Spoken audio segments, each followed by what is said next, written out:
अस्सलामुअलैकुम, आप देख रहे हैं स्पोर्ट्स बाज और मैं हूं Luqman Ali. Champions trophy mega event का आगाज पाकिस्तान में होने जा रहा है और पहला मैच इस इवेंट का चैंपियंस ट्रॉफी 2025 का पाकिस्तान वर्सेस न्यूजीलैंड है। और आज इसी मैच के हवाले से कप्तान मोहम्मद रिजवान ने प्रेस कॉन्फ्रेंस की है।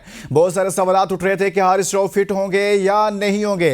चैंपियंस ट्रॉफी का पहला मैच है और इस मैच में हारिस रऊफ अवेलेबल होंगे या नहीं होंगे, लेकिन आज कप्तान मोहम्मद रिजवान ने कहा है कि हारिस रऊफ मुकम्मल फिट हैं और उन्होंने मैच के लिए अपनी दस्तयाबी शो की है और अब वो प्लेइंग 11 का हिस्सा भी होंगे। यानी कि जो बात की जा रही थी कि आपका कॉम्बिनेशन खराब हो सकता है, एक स्पीड गन, एक फास्ट बॉलर जो अच्छी परफॉर्मेंस दे रहा था अभी हालिया मैचेस में, वो अगर आउट हो जाता है, आगाज में ही पाकिस्तान को ऐसी मुश्किलात का सामना करना पड़ता है, तो यकीनन टूर्नामेंट में पाकिस्तान के लिए मजीद मुश्किलात बढ़ सकती हैं। लेकिन आज कप्तान ने प्रेस कॉन्फ्रेंस करके इस बात को वाजे कर दिया कि वो बिल्कुल फिट हैं और प्लेइंग 11 का भी हिस्सा होंगे। और साथ में आपको बताएं कि दूसरी तरफ पाकिस्तान ने भरपूर तैयारियां भी कर रखी हैं चैंपियंस ट्रॉफी को लेकर। लेकिन सबसे अहम चीज जो है वो ओपनिंग का मामला था कि ओपनिंग कौन करेगा। कहा जा रहा था कि जी फलां कोई और नाम आ रहे थे, सऊद शकील, उस्मान खान का नाम आ रहा था, लेकिन आज मोहम्मद रिजवान ने यह भी कह दिया कि ओपनिंग यानी कि पाकिस्तान की तरफ से ओपन फखर जमान के साथ बाबर आजम ही करेंगे। वो बाबर आजम जिन पर तनकीद हो रही है कि वो लंबी इनिंग नहीं खेल पा रहे, लेकिन हम दुआ करते हैं कि बाबर आजम दोबारा से फॉर्म में आए और पहले ही मैच से अच्छा आगाज फराहम करें। लेकिन यह फैसला हो गया है कि बाबर आजम ही ओपनिंग करेंगे। आज की प्रेस कॉन्फ्रेंस के मुताबिक यही तासुर मिलता है। दूसरी आपके सामने यह रखेंगे कि भारत जो कह रहा था, भारतीय मीडिया जो कह रहा था कि हमारी जर्सी पर पाकिस्तान नहीं लिखा जाएगा, उनका मीडिया बार बार रिपोर्ट कर रहा था, लेकिन पाकिस्तान ने जो कहा वो कर दिखाया है कि उनकी जर्सी पर, यानी कि जो आईसीसी चैंपियंस ट्रॉफी 2025 की भारत की जर्सी है, उसके नीचे लिखा है चैंपियंस ट्रॉफी 2025 पाकिस्तान। यानी कि एशिया कप में तो करवा लिया, क्योंकि एशियन क्रिकेट काउंसिल में उस वक्त थोड़ा सा रसूख इस्तेमाल कर गए, लेकिन इस बार नहीं, हर बार ऐसा नहीं चलेगा और पाकिस्तान ने यह बता दिया है। सो भारतीय मीडिया को भी जवाब मिल गया होगा, आज खुद ही खबरें नशर कर रहे होंगे। इसी पर बात करेंगे आज के प्रोग्राम में, इन तमाम उमूर पर, चैंपियंस ट्रॉफी पर। लेकिन आगे बढ़ने से पहले आज शामिल करेंगे आज की top stories. Babar Azam opening जारी रखेंगे, कप्तान मोहम्मद रिजवान की प्रेस कॉन्फ्रेंस। पाकिस्तान में चैंपियंस ट्रॉफी का मेला सजने को, मुल्क में इवेंट के लिए शानदार तैयारियां। चैंपियंस ट्रॉफी की इफ्तिताही तकरीब, लाइट शो, म्यूजिक, आर्टिस्ट और पाक एयरफोर्स जलवागर होंगे। चैंपियंस ट्रॉफी का पहला मैच कल पाकिस्तान और न्यूजीलैंड के दरमियान खेला जाएगा। हारिस रऊफ मुकम्मल फिट हैं और पहला मैच खेलेंगे, ज़राए पीसीबी। चैंपियंस ट्रॉफी के लिए भारतीय टीम की जर्सी की रूनुमाई, पाकिस्तान का नाम दर्ज। न्यूजीलैंड के लोकी फर्गूसन आईसीसी चैंपियंस ट्रॉफी से बाहर, फर्गूसन की जगह कायल जेमिसन शामिल। चैंपियंस ट्रॉफी तमाम भारतीय सहाफियों को वीजे जारी कर दिए गए। और एशियन स्नूकर चैंपियनशिप पाकिस्तान के 3 खिलाड़ी नॉकआउट राउंड में पहुंच गए। आज की टॉप स्टोरीज आपने जानी है। चैंपियंस ट्रॉफी का मेला सज चुका है और पाकिस्तान का पहला मैच, यानी कि इस इवेंट का ही पहला मैच पाकिस्तान वर्सेस न्यूजीलैंड है। और वो न्यूजीलैंड जिसने पाकिस्तान को अभी गुज़िश्ता 2 हफ्तों में 2 मरतबा शिकस्त दी है। इस मैच में पाकिस्तान कैसे खेलेगा और किस तरह की गेम पेश करेगा, इसी पर बात करेंगे। खासतौर पर मोहम्मद रिजवान की प्रेस कॉन्फ्रेंस पर बात करेंगे, प्लेइंग 11 पर बात करेंगे। हमारे साथ मौजूद हैं स्पोर्ट्स एनालिस्ट अरसलान जट साहब। अरसलान, बहुत शुक्रिया, आपने हमारे लिए वक्त निकाला। सबसे पहले हम आगाज यहीं से करेंगे। 29 साल बाद पाकिस्तान में एक इवेंट होने जा रहा है। 96 का वर्ल्ड कप हुआ और उसके बाद आईसीसी का कोई बड़ा इवेंट पाकिस्तान होस्ट करने जा रहा है। कैसा लग रहा है आपको बतौर स्पोर्ट्स एनालिस्ट? आप मुसलसल कई सालों से लाहौर में स्पोर्ट्स को कवर करते रहे, तो ये कैसा लग रहा है? पाकिस्तान की आवाम, पाकिस्तान के लोग इस इवेंट को कैसा देख रहे हैं? फिर हम आगे बढ़ते हैं। बिल्कुल लुकमान, सबसे पहले तो आपको मुबारक हो, पूरी पाकिस्तान की कौम को मुबारक हो। बहुत अरसे से हम इस चीज़ का इंतजार कर रहे थे और बिलाकर वो दिन आ गया कि हम आईसीसी का इतना बड़ा इवेंट जो है अपने घर में होस्ट करने जा रहे हैं। और मैं उम्मीद करता हूं कि जितने भी पाकिस्तानी हैं भरपूर मैचों में अपनी जो है वो प्रेजेंस शो करेंगे, चाहे वो पाकिस्तान का मैच हो या चाहे दीगर इंटरनेशनल टीमों का मैच हो, तो हमें हाउसफुल देखने को मिलेंगे। क्योंकि बहुत अरसे से हम इस चीज़ का इंतजार कर रहे थे और क्रेडिट जाता है पाकिस्तान क्रिकेट बोर्ड को, मोहसिन नकवी को, जिस तरह से उन्होंने एक कम वक्त के अंदर जो है बहुत सारी चीज़ों को मुकम्मल किया, स्टेडियम को मुकम्मल किया और वहाँ पे इस चीज़ को यकीनी बनाया कि हम इंटरनेशनल जो इवेंट है उसको होस्ट करने जा रहे हैं। और यकीनन जिस तरह से अभी तक की ओपनिंग रही है, जिस तरह से कर्टन रेजर का इवेंट आपने देखा होगा और उसके बाद अभी जो हमारी तैयारी है उसको देखकर लग रहा है कि पाकिस्तान यकीनन एक मिसाल सेट करने जा रहा है। और खासकर भारत ने इसमें जरूर रंग में भंग डालने की कोशिश की, लेकिन कहते हैं ना कि जितनी मर्जी रुकावटें खड़ी कर ली जाएं, लेकिन अगर आपका यकीन पुख्ता हो और आप आप सही फिर रास्ते कर पर गुजरते हैं, चाहे कुछ भी हो जाए और कुछ भी प्लान किया हो, लेकिन आपने जो प्लान किया है उसके अकॉर्डिंग जब आप तय कर लेते हैं कि आपने इसको अचीव करना है तो आप कर लेते हैं। बहुत ही ज़बरदस्त कमेंट किया आपने इस पर। आज मोहम्मद रिजवान ने प्रेस कॉन्फ्रेंस की है अरसलान, और प्रेस कॉन्फ्रेंस है चैंपियंस ट्रॉफी जैसे इवेंट से एक दिन पहले। कैप्टन बोले हैं, वो कैप्टन जो हाल ही में ट्राई सीरीज में उनकी कप्तानी में पाकिस्तान हारा है। सबसे अहम बात 2 से 3 नुकात हैं, एक तो बाबर आजम, दूसरा हारिस रऊफ हैं, और टीम कॉम्बिनेशन पर बात करेंगे। लेकिन आप समझते हैं कि बाबर आजम से ओपनिंग करवाई जा रही है? आज उनसे सवाल भी हुआ तो जिसके जवाब में उन्होंने कहा कि बाबर आजम से ही ओपनिंग करवाएंगे। ये ठीक फैसला है पाकिस्तान क्रिकेट बोर्ड का या सिलेक्शन कमेटी का, मैनेजमेंट का? देखें, ये फैसला उस वक्त गलत था जब ट्राई सीरीज होने जा रही थी और जिस वक्त बाबर को ओपनिंग के तौर पे वहां पे उतारा गया था मैदान में। आज अगर बाबर को ओपनिंग से हटाकर किसी नए बंदे को या उस्मान को या जिस तरह साउथ का नाम आ रहा था, इनको अगर ओपनिंग के तौर पे लेके आते बड़े इवेंट में, तो फिर भी ये गलत फैसला होता, क्योंकि आपने एक पहली गलती कर दी, उसको आप दोहरा नहीं सकते कि आप दोबारा से अब बाबर को दोबारा से नीचे डाल के आप नए कॉम्बिनेशन के साथ नई पहले बड़े इवेंट में जो है एक नई ओपनिंग पेयर के साथ जाएं। तो यकीनन वो गलती तो हमने बहुत पहले की थी और अब उस गलती के साथ ही हमें मैदान में उतरना होगा।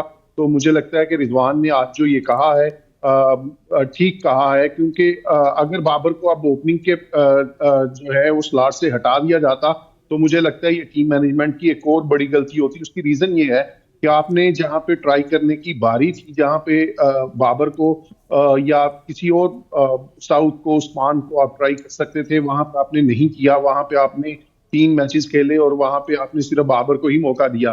तो वहां पे आप रिस्क ले सकते थे, आप फाइनल में दे सकते थे, किसी और को अपॉर्चुनिटी दे सकते थे, साउथ को ट्राई कर सकते थे। लेकिन आप आईसीसी के इवेंट में, चैंपियंस ट्रॉफी में जाके अगर किसी को ट्राई करेंगे तो ये तो प्रैक्टिस मैच के मुतरादिफ होगा। तो ये मेरी समझ से बाहर है। और खासकर आपने जिस तरह से, यानी कि आप कह रहे हैं कि जो हो गया है, जो सिलेक्शन कमेटी ने स्क्वाड सेलेक्ट किया है, जाहिर सी बात है उसी में से लोगों को लेना है, और जो उनका प्लान था वो यही था, जो फर्स्ट प्लान था, ए प्लान था कि बाबर आजम और फ़खर जमान से ओपन करवाएंगे। अब बस ठीक है, अब आगे चलना चाहिए।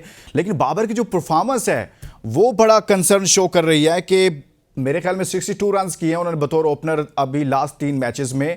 थोड़ा सा अच्छे रिदम में नजर आते हैं, कुछ अच्छा मोमेंटम शो करते हैं, बट आगे चलकर ऐसा लगता है कि वो स्ट्रगल करते हैं और उन रन्स को बड़ी इनिंग में कन्वर्ट नहीं कर पा रहे। इसकी क्या वजूहात हो सकती हैं? किसी दबाव में है बाबर आजम?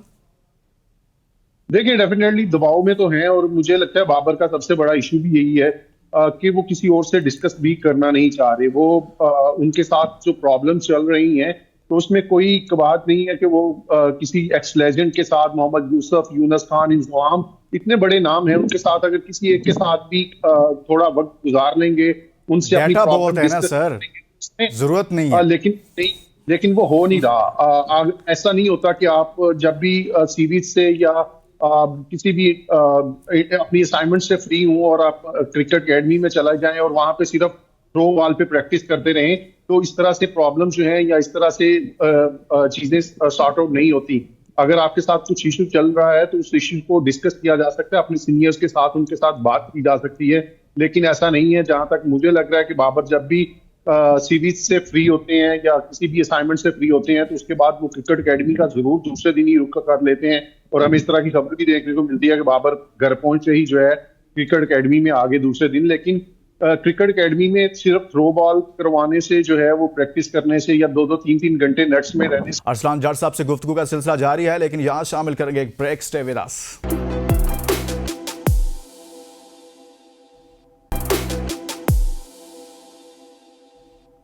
Welcome back. हम बात कर रहे हैं चैंपियंस ट्रॉफी के हवाले से और स्पोर्ट्स एनालिस्ट अरसलान जाट हमारे साथ मौजूद हैं। 2023 का वर्ल्ड कप देखा, फिर हमने T20 वर्ल्ड कप देखा, उसके बाद फौरी से कुछ वीडियोस आना शुरू हो जाती हैं कि जी फलां प्लेयर पेशावर में ट्रेनिंग कर रहा है, फलां जो है वो पिंडी में बैठा हुआ है लड़कों के साथ, यंग लड़कों के साथ, और ट्रेनिंग कर रहा है, धूप में कर रहा है, गर्मी में कर रहा है, कोई लाहौर में भागना दौड़ना शुरू कर देता है, लेकिन डोमेस्टिक नहीं खेलते हैं। ये वो मसला है जो माजी में और अब के जो हमारे लोग आउट ऑफ फॉर्म होते हैं वो वापस आने के लिए उस तरफ जाना ही पसंद नहीं करते। अरसलान, लुकमान देखें, वो बात की बहुत बात की और पहले भी हम इस पे बात कर चुके हैं। आज अगर हम बात करें, देखें, आपकी जो टीम जिसने साउथ अफ्रीका में सीरीज जीती, जिसने ऑस्ट्रेलिया के अंदर सीरीज जीती, आप उसके साथ रहे ही नहीं है। आपने उन लड़कों को उठा के बाहर फेंक दिया।